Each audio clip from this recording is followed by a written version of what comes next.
January 2015. My father is a mathematician. For most of my childhood, he worked for Westinghouse modeling nuclear reactors. He was one of those lucky people who know early on what they want to do. When you talk to him about his childhood, there's this clear watershed at about age 12 when he got interested in maths. He grew up in the small Welsh seacoast town of Pwllheli. As we retraced his walk to school on Google Street View, he said that it had been nice growing up in the country. "Didn't it get boring when you got to be about 15?" I asked. "No," he said, "by then I was interested in math." In another conversation, he told me that what he really liked was solving problems. To me, the exercises at the end of each chapter in a math textbook represent work, or at best a way to reinforce what you learned in that chapter. To him, the problems were the reward. The text of each chapter was just, some advice about solving them.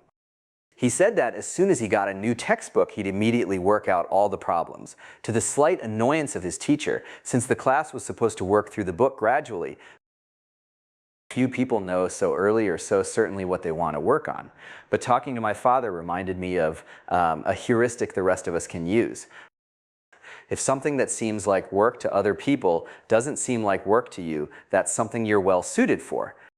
For example, a lot of programmers I know, including me, actually like debugging. It's not something people tend to volunteer. One likes it the way one likes popping zits. But you may have to like debugging to like programming, considering the degree to which programming consists of it. The stranger your tastes seem to other people, the stronger evidence they probably are of what you should do. When I was in college, I used to write papers for my friends. It was quite interesting to write a paper for a class I wasn't taking. Plus, they were always so relieved.